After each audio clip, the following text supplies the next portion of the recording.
अस्सलाम वालेकुम, मैं हूं मोहम्मद जबरान इकबाल और आप मुझे देख रहे हैं उमामा सैयद ज्वेलर्स के यूट्यूब चैनल जिसका नाम है OSJ123। बहुत अरसे के बाद मैं वीडियो मतलब एक ब्लॉग थोड़ा सा बना रहा हूँ। शुरू में थोड़ी सी कुछ बात करना चाहूँगा कि मैं पीछे पूरा रमज़ान और रमज़ान के बाद भी मैंने ब्लॉग्स या वीडियोस क्यों नहीं बनाए रेट अपडेट के हवाले से। उसकी रीज़न बहुत सारी थी। उसमें से एक रीज़न ये थी कि एक तो ये कि रमज़ान के अंदर मैं काम बहुत कम करता हूँ, ना होने के बराबर इधर आराम करता हूँ और कोशिश करता हूँ कि कुछ टूटी फूटी बात हो जाए, अल्लाह ताला कबूल फरमा लेता करता हूँ।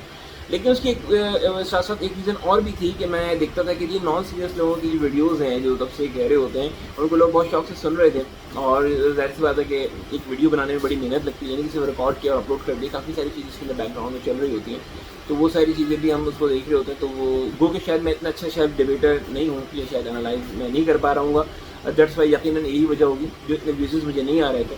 हाँ, उसके बनस्बत व्हाट्सएप पर मुझे बहुत सारे लोग रब्ता कह रहे होते थे, पूछ रहे थे, तो मैं ज़रूर उसके अंदर जो है उनको बताता, जो मुझे मैं आगे सीखता था या पढ़ता था वो बता देता था कि भाई ये मुझे पर्सनली ऐसा लगता है और हो सकता है मैं गलत भी हूँ। और मैं हमेशा कभी ये दावा नहीं करता कि जी जो मैंने बात करी वो सही है, तो मैं गलत हो सकता हूँ और इंसान बशर है भाई, गलत हो सकता है। तो मैंने दोबारा आज वीडियो क्यों बनाई, वो बनाई मैंने राव शफकत साहब की वजह से। और जब कोई सीनियर आपकी तारीफ़ करता है तो आपको बहुत अच्छा लगता है। मुझे बड़ा पर्सनली मुझे अच्छा लगा, उनका मुझे मैसेज आया कि भाई तुम क्यों नहीं ये कह रहे, तो मैंने कहा कि ज़रूर मैं इंशाल्लाह ताला, मैंने उनको वजह भी बताई ये। तो वो उन्होंने कहा कि यार गली कोई नहीं, तुम वो करो, हम जो है हम है ना देख रहे हैं करेंगे, मैं तो कम से कम देख रहा हूँ। मुझे बड़ी खुशी महसूस हुई और उनकी अप्रिसिएशन दिलाने के बाद। और एक दो और कुछ आने वाले हैं, उन्होंने भी मुझसे कहा, तो मैंने चले जी ज़रूर। उठबान कमर क्या करता है फिर देख, उठबान कमर क्या डरता है फिर देख खुदा क्या करता है, वो शेर मुझे याद है। मैंने चलिए जी करते हैं, देखते हैं, लेट्स सी। बाकी ये है कि मैं एक दफ़ा फिर से शुक्रिया अदा करना चाहूँगा अपने चाहने वालों का, खास तौर पर राशिद साहब का। अच्छा चलिए अब गोल्ड के हवाले से कुछ बात कर लेते हैं, आपका ज़्यादा वक्त नहीं लूँगा। आज 27 अप्रैल है जनाब, और जो मंडे का दिन है यानी कि नेक्स्ट वीक में जो अगर हम देख रहे हैं सिनारियो, जो मतलब जो काम का दिन मंडे से जो ओपन होगा नेक्स्ट वीक, तो उसमें क्या क्या चीज़ें आ रही हैं। देखें डाटा है बहुत सारे, उसके अंदर पैरोल का डाटा भी है, ठीक है जी, फेडरल फंड रेट का भी डाटा है, बहुत सारी चीज़ें आएंगी। और ज़ाहिर सी बात है कि इंटरेस्ट रेट कट करने के हवाले से तक बातें हो रही, मुझे ऐसा लगता नहीं है कि वो इंटरेस्ट रेट कट करने के लिए अभी फ़िलहाल जाएंगे। उसकी रीज़न्स और भी बहुत सारी हैं, लेकिन मुझे पर्सनली लगती है कि अमेरिका के अंदर इलेक्शन हैं, इंडिया में भी इलेक्शन हैं, और इलेक्शंस की एक वजह होती है, ज़ाहिर सी बात है कि वो बहुत सारी चीज़ों इसके पीछे पसे पर्दा चल रही होती हैं, जो ज़ाहिर सी बात है कुछ सामने होती हैं कुछ नहीं होती हैं। तो मुझे पर्सनली ऐसा लगता है कि शायद जो है इंटरेस्ट रेट कट ना हो, अनचेंज ही रहे। और बाकी इसके अलावा जो है अगर हम देखते हैं तो अब अगर हम एनालिस्ट की जो हम रिपोर्ट्स को देखें, जो हम देख रहे थे कि गोल्ड जो है तकरीबन समझ लें कि ऑलमोस्ट $2337 के ऊपर बंद हुआ है। $2337 पर आउंस पे फ्राइडे नाइट को मार्केट क्लोज हुई है। और एनालिस्ट की अगर हम रिपोर्ट को देखें तो 2437 के बाद ऑलमोस्ट $100 बल्कि $130 की करेक्शन आ चुकी है, इससे ज़्यादा ही आई है। यानी कि जो एनालिस्ट के जो मैं रिपोर्ट पढ़ा था वर्ल्ड वाइड गोल्ड की एक साइट है उसके ऊपर, तो मैंने एक छोटा सा उसमें वो पढ़ा कि वो कहते हैं कि जी 4% के करीब जो है डिडक्शन गोल्ड के अंदर हमने जो है ऑलमोस्ट देखी है, और इसमें मज़ीद 17% के चांसेस हैं।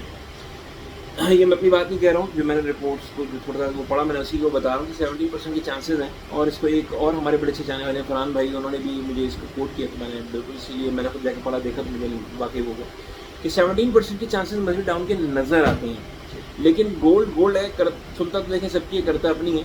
और एनालिस्ट जो बात कह रहे होते हैं तो उसमें कहीं ना कहीं जाहिर सी बात है कि वो 100% तो श्योर नहीं, लेकिन 80-90% श्योर ज़रूर होते हैं। पर्सनली अगर अपनी बात करूं आपको, तो मैंने एक छोटा सा मैकेनिज़्म इसका जो है बनाया था। मैंने जब इंडस्ट्री ज्वाइन की तब $1000 पर आउंस की करीब गोल्ड रेट 990 और 1000 करीब चल रहा था। और फिर उसके बाद क्या हुआ कि ये फिगर बढ़ के गई $1300 पर आउंस। फिर मार्केट को मैंने देखा 1000 और 1300 की दरमियानी खेलती रही। फिर मार्केट ने अपने बैरियर को लो का चुना, $1200 पर आउंस का इसने लो लगाया। फिर उसके बाद मार्केट बढ़ गई $1600 पे चली गई, तो मार्केट 1200-1600 के दरमियान काफ़ी अर्से तक खेलती रही।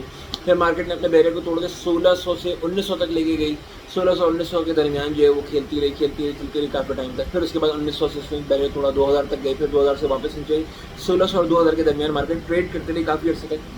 अब हमने रिसेंटली देखा कि मार्केट ने अपना पुराना बैरियर भी तोड़ दिया 2070 के करीब का, और फिर मार्केट ऊपर निकल गई 2100, 2200, 2300, 2400, 37। यानी कि अगर मैं देख रहा हूँ, अगर मैं अपनी बात करूँ, और मैं गलत हो सकता हूँ, ज़रूरी नहीं कि आप मेरी बात से इत्तेफाक करें, مجھے پرسنلی ایسا لگتا ہے کہ مارکیٹ کا بھی زون ہے 2070 یا 2050 سے لے کے 2437 کے درمیان کا.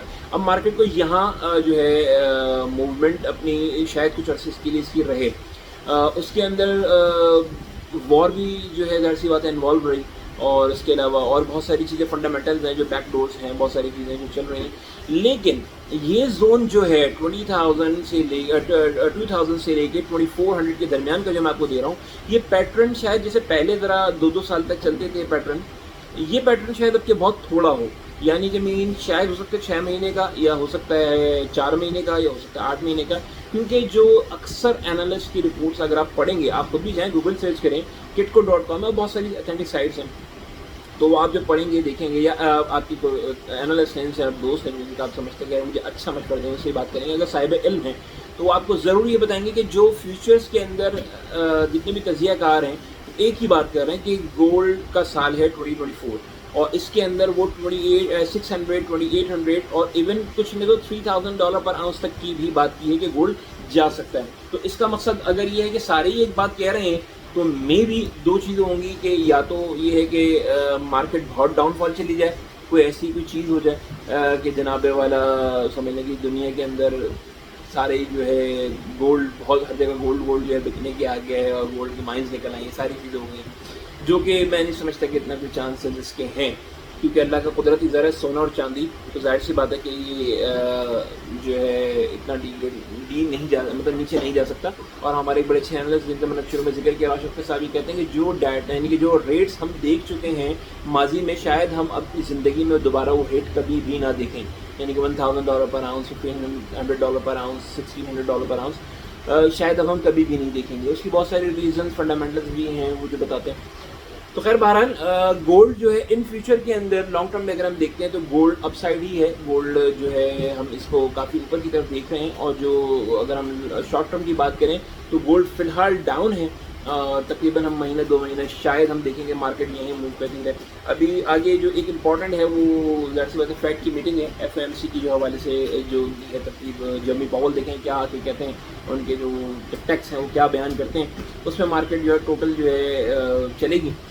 اس کے علاوہ اللہ تعالیٰ سے دعا ہے اللہ تعالیٰ سارے حالات ملکوں کے اچھے فرمائیں, کیونکہ لڑائی جھگڑا جنگ کوئی بھی پسند نہیں کرتا ہے.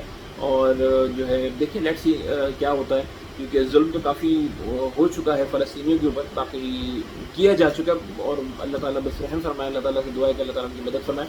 باقی یہ ہے کہ ایک چیز کا میں ساتھ اور وہ کرنا چاہوں گا, میں اکثر ذکر نہیں کرتا کہ میں پچھلے ایک بلاگ سے میں کہہ رہا ہوں, اس کی ریزن وہ ہے کرپٹو کرنسیز کا ذکر.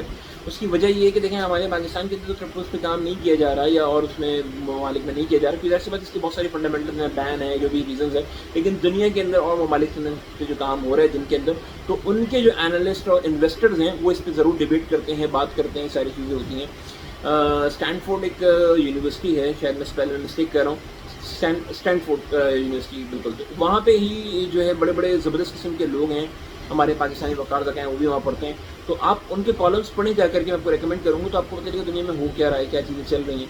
تو اب جو خیر بہرحال ہم موضوع چھٹ جائیں گے دوبارہ, جو انٹرنیشنل انویسٹرز ہیں اور انالسٹ ہیں وہ اب ان کے پاس جو ہے کوموڈیٹیز کے اندر, یعنی کہ دیکھیں پہلے میٹلس کے اندر تھی, سلور تھی, گولڈ تھی, پلاٹینم تھی, کاپر تھی, اور بہت ساری چیزیں تھیں. پھر پرائیویٹ مطلب جو کمپنیز ہیں اسٹاکس کے اندر جو رجسٹرڈ ہیں, جیسے ٹیسلا ہے, فیس بک ہے, اور بہت ساری کمپنیز تھیں, ان کے اندر کام کر رہے تھے. لیکن کرپٹو کرنسیز جو پچھلے 10 سال کے اندر بہت تیزی کے ساتھ شوٹ کر کے اوپر آئی ہے, اس کے اوپر میں کوئی کبھی تبصرہ کروں گا یہ کیا سینیریوز ہیں, مجھے کیا لگتے ہیں. لیکن خیر بہرحال ان کا انٹرنیشنل انویسٹر اس کی طرف کچھ موو ہوا ہے, لیکن یہ ہے کہ وہ ساری چیزیں جو ہے میٹلس ہوں یا اور جتنے بھی بزنس کرنے والی چیزیں ہوں ان پہ اثر انداز ہوتی ہیں. تو اس لیے ہم نے اس کا ذکر کیا.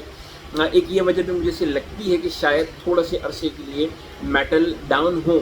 تو میں آپ کو سجیشن یہ دوں گا کہ جہاں آپ کو لوڈ ملے آپ بائی ضرور کریں گولڈ, اور اپنے بچوں کی فیوچر کے لیے اور اپنی بہتر مستقبل کے لیے, کیونکہ یہ ہے کہ گولڈ از گولڈ. تو اپنا بہت خیال رکھیے گا, اور اگر میری یہ ویڈیو پسند آئی ہو اور اس میں کچھ ترمیم کرنی ہو تو ضرور مجھے نیچے کمنٹ سیکشن میں بتائیے گا. تب تک کہ مجھے اجازت دے دیجیے, اور اس ویڈیو کو تب تک لائک کریں, شیئر کریں, سبسکرائب کریں.